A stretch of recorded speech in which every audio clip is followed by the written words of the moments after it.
Well, shooters and reloaders out there, Fortune Cookie 45LC coming to you from Hot Lead Zone. And it's a great morning. I'm wishing you wellness and friskiness, but this morning's video is a request from UnstoppableNick69.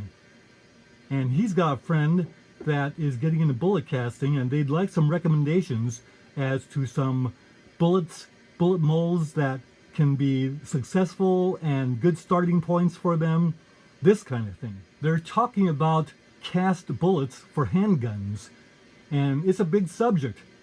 You gotta break it down into auto pistols and revolvers.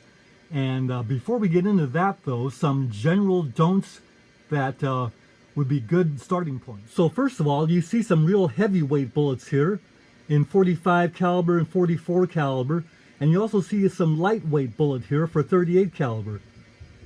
My recommendation would be to get the bullet weight of the bullet that you're going to select for your first one to be in the general range for the caliber that you're going to be choosing. So for instance, suppose you got 44 caliber, instead of going to the 310 grain bullet, get a good 240 grain mold or 200 grain mold, something like that.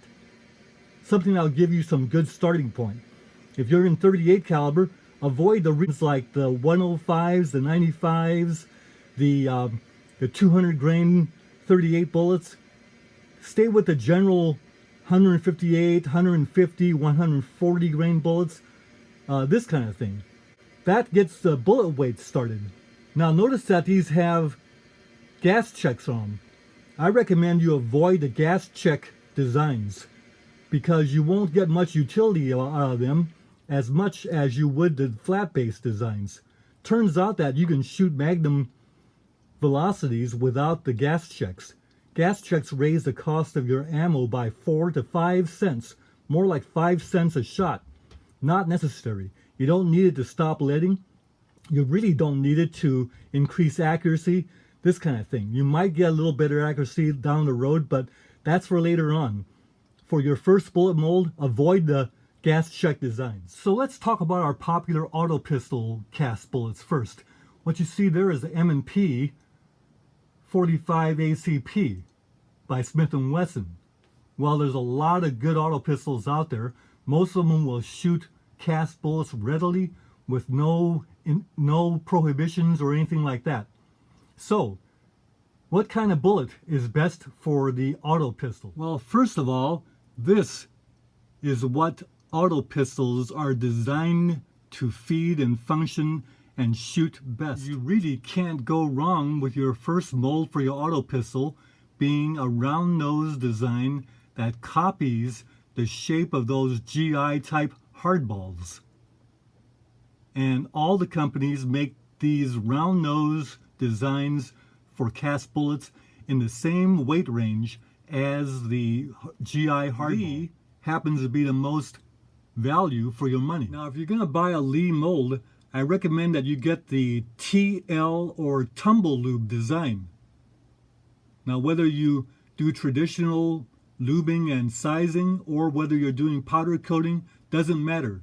The TL designs will drop bullets that are closer to the diameters that you want, so that there's a very good chance you can avoid sizing. You see those little tiny grease grooves? That's the Lee TL design. No other company makes a tumble lube design bullet. And when it comes to the Lee, you have to understand that the Lee round nose designs have what they call their 1R and 2R ogive designs. The 1R is like the bullet on the left. The round nose comes right to full diameter. Their 2R, the round nose comes down and then there's a little shoulder like the two bullets on the right. But just imagine that there's a round nose in the center. Those are the 2R designs. Now the ogive on the left is a little finicky, because if you have the bullet seating depth a little bit off, the round nose ogive will hit the lead of the rifling and your round will not chamber. You'll get a failure to feed or a failure to go into battery. Now, I've wondered about this in the past, and if you look very carefully, you'll see that the nose of the Lee round nose 1R design is a little bit more bulbous than the GI hardball. The GI hardball ogive drops in a little faster than the 1R Lee design. Now, why Lee didn't just copy the government hardball shape is a little bit baffling. If you look at what Lyman did with theirs, it's an exact copy of the government hardball. Not so the Lee 1R. And I think they came out with a 2R because of the problem that they had with the 1R ogive. The 2R gets away from that. So if you get the 2R design, all you gotta do is put the case mouth right at the edge of that little shoulder there, and you don't have to worry about any ogive and lead interference problems. So you might want to go with the 2R, but the 1R is fine. You just have to understand that you gotta be a little more finicky about bullet sitting depth. Now the next recommendation I would have for auto pistols would be what they call the truncated cone designs. And these mimic the jacketed hollow point bullets that are available for our auto pistols. And if you shoot a lot of those and you like those, then you should go ahead and get a truncated cone cast bullet to go along with that.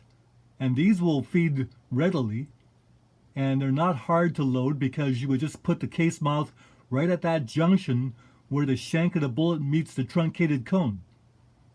Go ahead and load them and shoot them. Now you notice that both of these are Lee bullets because they have the tumble lube grooves.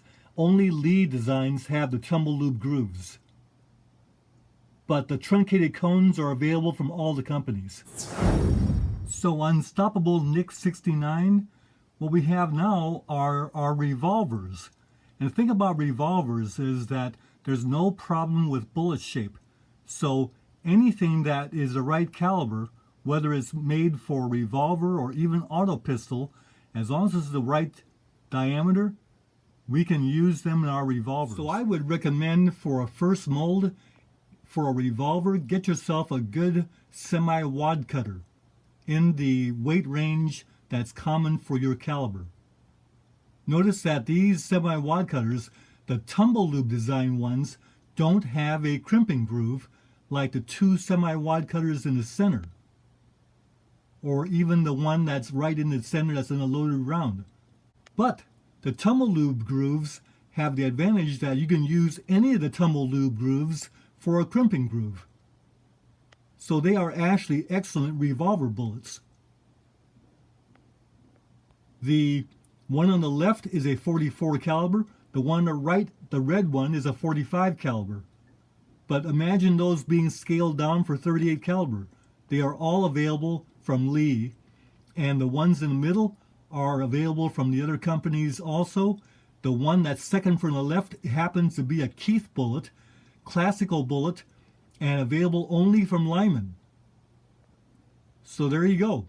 Now I would be remiss in not mentioning the other companies. They are Lyman and RCBS and Seiko, and also there are other companies like NOE that make more or less semi-custom molds, this kind of thing. All the mold makers that we have in the United States make excellent, and the molds are made in materials such as aluminum, iron, brass. Well, I sure had fun doing this video.